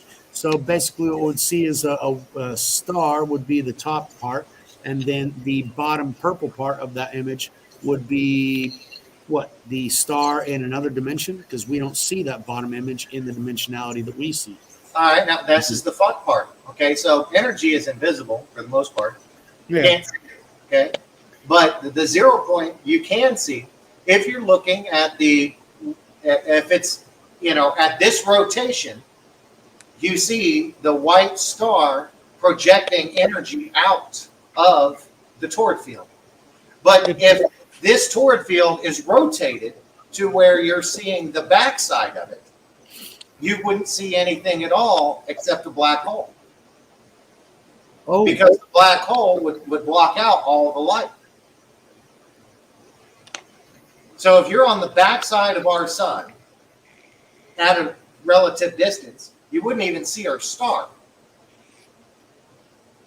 so basically, the black holes aren't necessarily an all-sucking thing. It's just that they're the No, torus they field are. of those particular stars. We are seeing them from a different angle. Is that it? Okay, no, they are. A black hole is a black hole. All right, it absorbs, it sucks in all light, all matter, everything. Yeah. All data. It sucks in all data. All right, but it sucks in that data, but it's one side of a 0 point. The other side of that 0 point is a white hole where it expands and expels all that information. And that 0 point is what we basically consider the information for God, or the Akashic record. That's where, all information has to go into, that's the whole purpose of the black hole, is to take the information from around it and send it into the Akashic record. Once it's downloaded into the Akashic record, it expels it through the white hole on the opposite side, out back into the universe, or back into the cell, or back into the heart, or back into wherever that, we're talking about the size of the toroid field itself. So if it's in space and it's a solar system, basically, if you take our Milky Way galaxy and you flip it, you wouldn't see anything but a black void. The only reason we could see what we're seeing is because we're observing our galaxy from, I would say, the northern hemisphere, if you want to explain it like that, where all the information is coming out from the white hole and going out in the Fibonacci sequence, out into the universe and out and around the top of the toroid field. And I look at, in the Milky Way galaxy, Earth is about here. Yeah. Eventually, Earth is going to get sucked down into the black hole and obliterated. We're out on one of the last arms, so it's going to be a while. The entire galaxy will be sucked in before we are. However, on that, we would see. Okay, where was I going to go with that? Black hole. We got a black hole in the middle, and its strength is what gives the coalescence and the spin to the entire galaxy. Okay. According to because I studied astronomy in order to study SETI, and I loved SETI, Right. which is why I studied astronomy, so that I could study SETI. And then I was extremely disappointed by SETI because all they were doing for the first semester was teaching us that we can't go faster than the speed of light, and so it's impossible for us to travel to other planets. Do you know what's faster It's than bullshit the speed of light? because as far as Mayan pyramids, we see people from other planets and other dimensions actually coming to us. So I know that their science is lacking. That was back in 1990. Go ahead. Do you know what is faster than the speed of light? I would say the speed of thought. No. Yes. What is it, Karl? Because in reality, whenever we travel, the modern variations of traveling beyond the speed of light, we don't physically, tangibly travel faster than the speed of light. What we create is false gravity bubbles around us, so that the gravity bubble will travel, and that alters the time itself. But we personally, But see, this is where that science runs into a problem. Nothing is faster than the speed of light. Do you know what creates light? light was created at the beginning. No, light was created by sound. Frequency. Sound creates light. Okay. Sound is faster than light. Then So if you travel sound, there is no end point to the speed of sound. It keeps going. It's infinite. Where light has a maximum speed. but yet we see jets have been able to travel faster than the speed of sound itself. That's why we get the sonic booms. That sonic boom is just a frequency barrier that they're breaking. Yeah. They're just breaking a frequency barrier. They're breaking because the atmosphere, inside the atmosphere, the liquid, the water, the pressure, they're breaking that pressure barrier. That's it. They're dropping a stone into a lake, and they keep going. And that vortex that they create is going through the atmosphere, and it creates a concussion that comes from the spirit. They're not actually. We call it the sound barrier because we hear a boom, but that's not what it really is. So much information. I mean, we can debunk mainstream propaganda science so easily and so quickly with this understanding. But see, the thing, what I'm trying to do with my book, for example, is we can debunk all this stuff, and we can debunk medicine as well, because it's all bunk and all bullshit anyway. However, how do we create our own reality among the community of people that we can interact with to be a higher essence of ourselves outside of this mundane material beast system which has been created around us, the matrix in which we live? So how do we, knowing this, how do we create a community that can live in a higher resonance and outside the system? Learn the fundamentals of what I'm trying to teach you. All right. This will, Michael, when you start truly contemplating and understanding this, it will help you rewrite everything that you know to be wrong and teach you what is truly there. Like one of my favorite, one of the things that I always found fascinating were dimensions. Because we hear the term dimensions. No one explains what a dimension is. All right. And I've heard scientists try to explain dimensions, but they do it in such a crappy way that no one can really follow it. A dimension simply is this torrid field that we experience is resonating at 7.83 hertz. Okay, that's this Earth's resonant frequency, and everything within this particular frequency we can interact with. A different dimension is this Earth and everything in it vibrating at one of the oscillating frequencies. One of the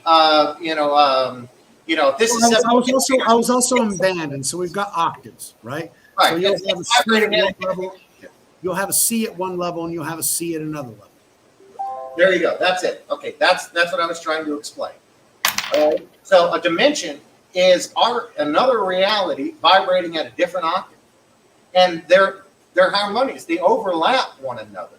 They're all following the 0 point, but they're vibrating at just a little bit different frequency. And that is a different dimension that we perceive. Right. Now here's what I was going to explain on Red Pill last night when I always say that, I discovered time travel, okay? And I broke the bullshit on time travel. There is no such thing as time travel. All time happen at the same time. It's just time at these different frequencies, at these different octaves. It started before or after the primary one. That's what Nikola Tesla found more than 100 years ago. Exactly. So, now trying to figure out what octave you're vibrating at, where you are in the timeline. And I haven't figured that shit out yet. I don't have this. See, the thing is that how do we change the octaves? How do we change our vibrations? How do we get to higher vibrational fields so that we can get into higher dimensions? Why? Because one of the things is that our planet is about to go from the southern hemisphere of the galaxy, going through the galactic equator and going into the northern section of the galaxy. And in that phase, Elon Musk has actually called that the Great Filter. Okay, why? Because we're going to be changing the dimensionality of the planet. And so that's been described in so many texts, including Revelation and everything else, a new heaven and a new earth. Why? Because it's a new resonant frequency of those dimensional realities. Okay, so the thing is that if we are not in the same dimensional frequency that we need to be to accompany the earth through the new dimensional shift, we're going to be stuck behind in this material realm, which many have considered hell. Hey, Mike, let me stop you right there, so I don't get lost and you don't go too far forward. So remember how yesterday last week I was talking to you and I said, well, our dimensions, our frequencies are collapsing in on one another. Okay, this great filter, when the Earth finally passes this great filter, there will be, it would be like taking the, how they describe the multiverse in Loki, how they created, one resonant frequency and they made sure that no other frequencies or other universes were out there. That's what's happening to Earth. Is right now, today and yesterday, you have the multiverse. When we hit that filter, all multiverses are going to collapse until there's only one Earth, one universe, one Milky Way galaxy, one universe that we know. And they're all going to operate at one frequency. So there are not going to be any more dimensions, which means all dimensions are going to collapse in on each other. And at a given point, like they say in Revelations in the Bible, the dead will come to life, which means all those people that are living in different timelines are going to appear on Earth at the exact same time and space. Because their dimensions will break down into one singular dimension. You got it. Nice. They'll all resonate in the same frequency. Exactly. Yeah. And those that do not resonate in that frequency will, like I was talking about last night, whenever we break down the wave function into material form, there are sections of the wave that are excluded from the primary wave function that in our concentration creates material. They just disintegrate. That would be the split. Exactly. That's the quantum physics and that sort of thing. So what happens, anything that's outside of that the section of the wave frequency that is broken down, everything else simply dissipates or goes into another wave frequency. Yeah, they won't be able to maintain even physicality because they will not be resonating at the same frequency. They won't. They will simply disappear. I'd say they disintegrate. Right. They'll just vibrate apart. Yeah, this all complements the information I've already gotten from these places, and I'm just so excited to hear somebody else put it in these terms. We got friends! Yay! Because it's like at the end of science, we find religion. At the end of religion, we find science. They're all talking about the same thing and describing it in different ways. And now we're adding math to the entire thing. Why? Because they're all describing the same thing. And what we're trying to find is the all, the essence of the all, the true fundamental truth that we all. And that's what I'm demonstrating here. There is nothing more truer than what you see on that screen. Well, every scientist will tell you that mathematics is the language of the universe. And this is created. This is what's beautiful about this. God speaks through math. This shape is created through math. It is the only math in the universe that creates a shape. And how that resembles our DNA. And it resembles not only our DNA, our solar system, the atom, the human body, everything. Everything in existence reflects this shape. Yep. So you want to find God, you're looking at it. You want to find science, you're looking at it. Whatever you're looking for, so what do we do with that? What do we do with that? It goes back to we manifest our own reality. Understanding, remember, like I said over and over again, this is the basic fundamentals. This is pre-kindergarten level of understanding. What do you do with a pre-K education? All you can do is grow it. All you can do is expand upon it. All you can do is, enhance it. Well, see, a kindergartner doesn't think about what he does. He just does. And that's the thing. Kindergarten has to practice his vowels so he can speak. A kindergartner has to spell his letters so he can create a sentence. So if we look at the torus field and we try and contemplate it as you were mentioning, how can we integrate that into the reality to where we love others more? Because the essence that I've been focusing on is how we can take love to make. This is I use because that's something that Junior always talks about. Hold on, I got a thought. Let me go on to this before I get back to that. Go ahead. So this is step one: is understanding that everything is sound and frequency. Yep. The next step, once you contemplate and understand this, is the magnetic fields that these sound frequencies create. Once you understand the magnetic frequencies and the magnetic fields that these sound frequencies create, then it moves on to the electrical field that the sound magnetic fields create. And that's what I went through in my book. I went through not only the electromagnetic, I went into the chemical as well as biological. And now the next section of my book that I'm working on right now is the psychological and spiritual, to where we can affect others around us, understanding how that energy flows through all the different forms of reality that we have today, which in reality, they're all, everything is energy. Nothing is matter. Matter itself is in existence. Whenever they gave Tesla, whenever they asked Einstein what it felt like to be the most intelligent man on the planet, he said, I don't know, you'd have to ask Nikola Tesla. And so on that, they took Einstein's E equals MC squared to Tesla, and he says, oh yeah, it's a cute little formula. However, he's contemplating energy as the unknown, whereas mass is the real unknown. And so I took that phrase from Tesla, and so I made M as the great unknown and put energy on the other side, which means that M equals E divided by C squared, which means that mass is energy decelerating, which means it becomes a spiral. It's like that torus field.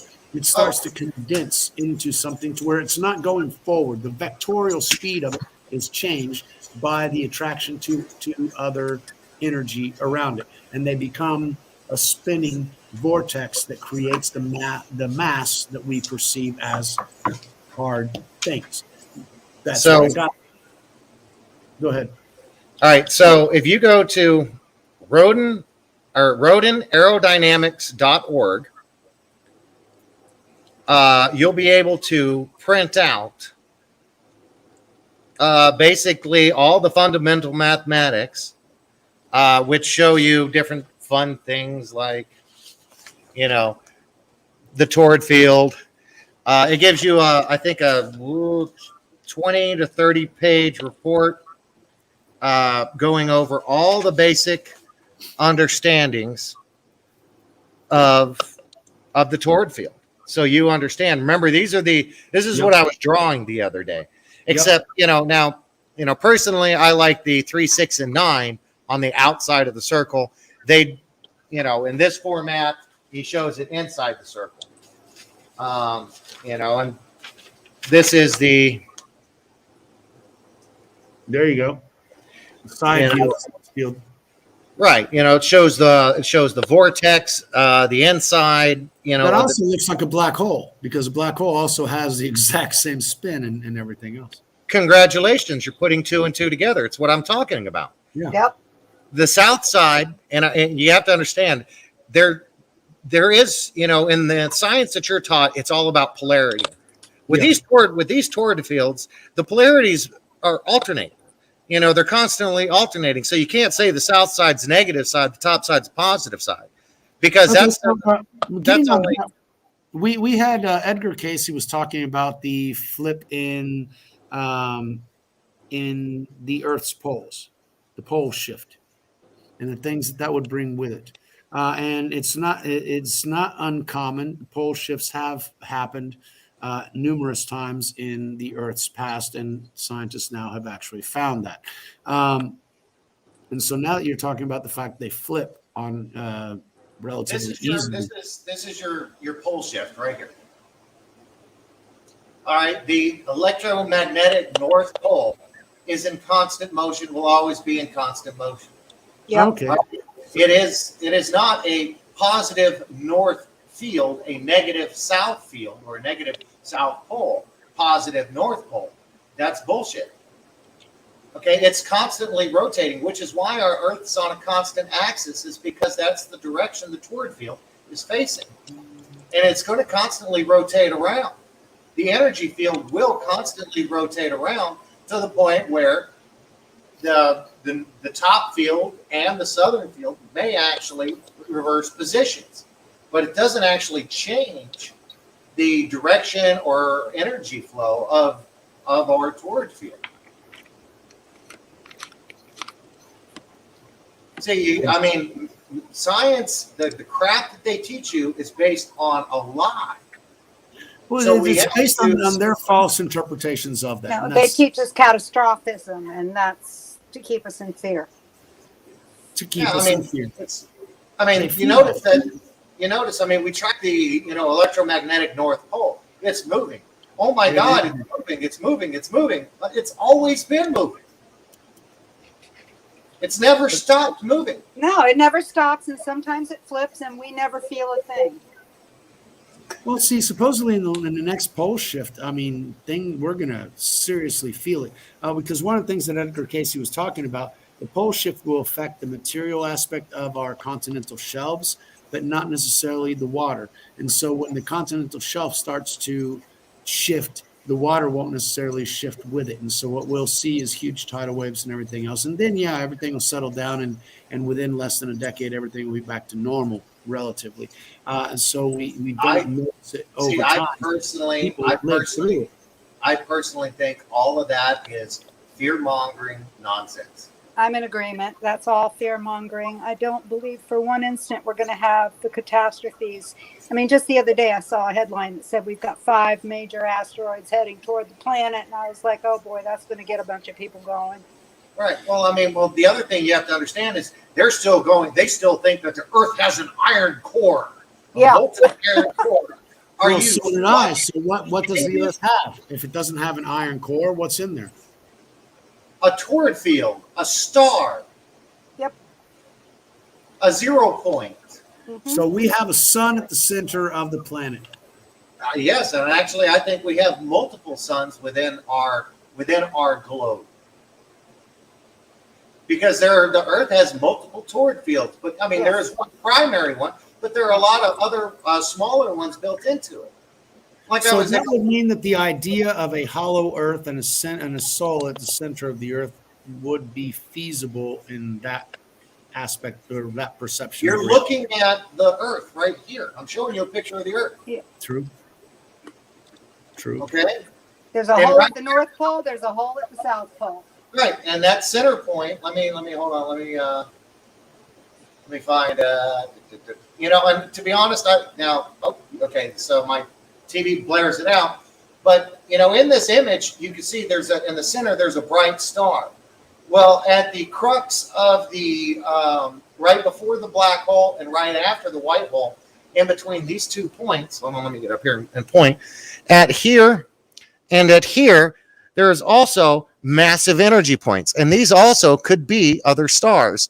So if this is the Earth right here, that means, and we're living, the surface of the Earth, we'll say is out here. Okay. All right. Well, then you would have another star, they say 500 miles south. Our crust is only 500 miles thick. And then there's a void. So in that void, there could be another star. And then it's 500 miles thick and another void, which is where this star would be. And the flat earthers, where they're getting confused is the flat part. You see this plane, this green plane that goes around? That's the plane, the flat part that we live on. That's the only flat thing that we have is that plane. Now, the Earth resides on that plane. Okay, so the Earth resides on a flat plane.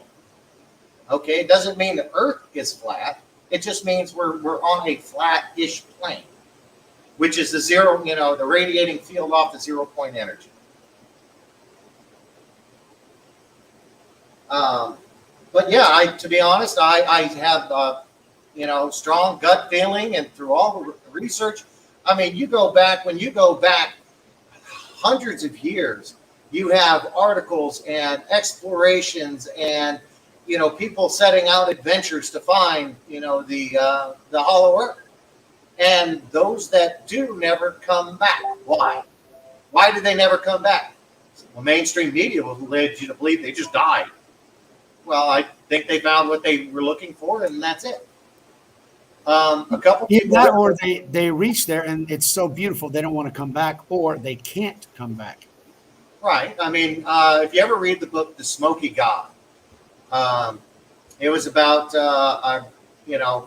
one of these adventures that went into the hollow earth, and they were there for a long time. But one thing that was interesting in that book is that the amount of time they spent in there was not the amount of time that they were gone.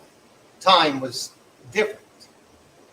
But anyway, only time changed as they went. Okay. Right. They spent almost a lifetime inside, and when they came out, they really only aged a few years. So imagine this: they go in, they spend a lifetime, and they die in there, and they never actually come back. And it was just a couple of months or years. A couple of years. That means they accelerate a lot more. Oh, well, okay. We accelerate on the surface of the Earth a lot faster than those in hollow Earth. Or vice versa. Yeah, it's vice versa. That's what I was going to say, because they wouldn't be able to live a lifetime down there and us just being a couple of years up here. That's like somebody traveling out to the stars close to the speed of light. They would come back and they would only have experienced maybe 50 years of travel. When they come back, the world is changed by 150 or 500 years. So yeah, there is a difference in time depending on the amount of gravity that you are experiencing, because gravity will affect time. Hate to tell you this, what is gravity? It's just a resonance field. You're looking at gravity. It's an electromagnetic field. It's everything we have. We're all these toward fields. The reason science hasn't been able to define gravity is because they can't define a toward field. If they accept and acknowledge the toward field and that everything is based upon it, then the mythical gravity disappears. Doesn't exist. Well, shit, half of our fucking science is based on the mythical gravity of Einstein's relative equation. Relativism. And I'm a heartbreaker. I am sorry, brother. It is just I can't say it. Electric magnetic pull. Okay. Electromagnetic. Yeah. And So I'm also a heartbreaker, and I'm going to have to break everybody's heart. We're coming up on 2 hours. So let's pin this up so I don't get this too much. Otherwise, nobody's actually going to want to watch the video. I've done 5-hour videos before. I've done 9-hour videos before. But I guarantee you that unless they're in there live, nobody wants to click on an 8-hour video to watch through it. So we've been. We'll leave the 5 hours to Jacob. Yeah, well, yeah, that's the only channel that I've done that on, because mine were usually 15 to 20, 25 minutes. Why? Because I had that whole mentality of it needs to be short because people are too impatient to actually listen. However, every single one of these videos has been a masterclass in just about all. Oh, this is great. Will you be back next week, Karl? Yes, ma'am. Please. Definitely. The invitation is always there. So I thank everybody for showing up. We went down some serious rabbit holes today, and I've got a lot of contemplating on the torus field and how we can apply that to us. I'm still going to think about gravity in the torus field. I don't necessarily agree with you there, but then again, I'm not at your level of comprehension, so eventually I may. I just have to get there. Hey, it's all about baby steps, and the first baby step is, like I said, this is foundation, fundamentals. It's something that we've got to start from, and then we need to build on from there. And like I say, how does this affect me tomorrow and my interaction with other human beings and that sort of thing, which is the ultimate objective of my book, is how to help people make their lives better through a deeper comprehension of what existence is. And so today was definitely closer to that reality of what existence is. And I can only thank you for that, Karl. You're welcome, Thank brother. you. Absolutely. Mud Rabbit, we got to get into devolution because that's the whole reason we started Tuesdays. Maybe we should take that out of the title and just work on this. We've been trying to hit devolution since the beginning now for going on 4 weeks now. Well, can I comment I on think the this is more devolution? important information. Yeah, absolutely. I agree with you, Mud Rabbit. Go ahead, Karl. All right, so the devolution, it is important to know because what's going to happen next. Right. We those of us who've been following this from the beginning, we all are seeing the signs every day Yep. that Q has been put us down the path. All the dominoes are falling. Just recently, the list of 50 assassination attempts on Trump just came out. Yes. And most of us knew some of them. I didn't even see that. Oh, yeah, there's 50. Pelosi tried to kill him at the State of the Union twice. With the needle in her hand. With the needle in her hand. That's why he didn't shake her hand. He knew it. Damn, that bitch needs to burn. Well, when that didn't work, Justice Roberts tried it, and the Secret Service slapped Trump's hand away when he went to shake it. Yep. So I was going to thank you I couldn't remember Justice Roberts' name, but so anyway, Well, Roberts is compromised too. We've known that from the beginning. His 2 daughters. Right. Yep. So, we've been told it's a show. Everything is in motion. I was devastated when I heard Trump come out and publicly say, "I apologize. There's been a setback," because setbacks and a chess match like this is horrible. Now, I found out what the chess match. Why there was if you pull back a move in chess, you give momentum to the adversary, and that's what you cannot do. Well, so the reason what had happened was several months ago, they were ready to pull the plug, expose everybody, and start their public mass arrest. But they had a couple of dirty bombs that they had in various places. Right. Well, use them. Right. So, but more information came out about that, and this information's been out for a long time. But it's these, 18-wheeler cargo ship containers. Yeah, they're piling up all over the United States. There are almost billions of them, and because these nukes can be, they don't give off any radiation signal while they're turned off. And in Marfugo News, we know that through Marfugo News, we know that the U.S., Russia, and China have containers filled with missiles.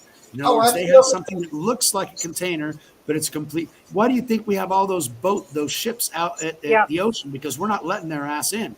Because there's a bunch of Club K missiles on there. So that was the setback. That is the setback, and nothing can really push forward until these containers are identified and dismantled. But the problem comes in is they can be activated, manually. The remote access can be shut down through an EMP or a satellite shutdown. So I'm not too worried about that, but the physical activation is what I'm worried about. Me too. So anyway, so that's the big setback. That's what we're waiting on, and it could really push the timetable a lot further than. However, I'm thinking the Maxwell is a really big fucking domino that's about to drop, and I'm hoping for it, and that sort of stuff because she has to change. This can drag on. This can drag on for years. But if it drags on for years, then their depopulation agenda will work. I mean, because taking the shot, you've already put one nail in the coffin. 5 boosters in you, you will be a zombie. Yeah, I mean, they've got enough nanoparticles in us for over the generations. Of course, I wish I knew more about the nanoparticles that they've exposed us through. They've been using these, like the graphene oxide. But they've been using aluminum oxide and a whole bunch of different other oxides. They've been spraying on us. Yeah, that they've been we need to be on careful us. with the words because lots of that is we live in a censor happy reality, so we have to be careful with some of those things. I do take five, and I'm not giving this as anybody's advice. I'm simply saying, wink, wink, nudge, nudge, what I do. I take 5% of legal solution of iodine, and that removes heavy metals from your system. And I just researched that one of the main ingredients in our bodies that is significantly important and we're missing is iodine. Absolutely. They don't iodize our salt anymore. They don't iodize the salt anymore, and it's harder to get, and it's everything in our body requires the iodine to work. Well, they want to calcify the pineal gland so we can't make a connection, so we can't meditate, so we can't elevate.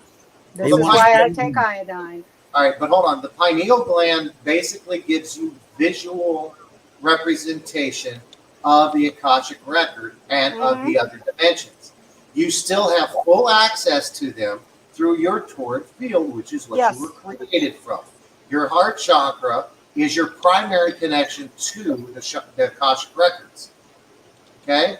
You know, but it's about learning how to translate. It's reading Braille. Since you're practically blind, you have to learn to read Braille. That's it. All right. So, yeah, if the pineal gland's down, we have to know how to read the heart chakra. All right.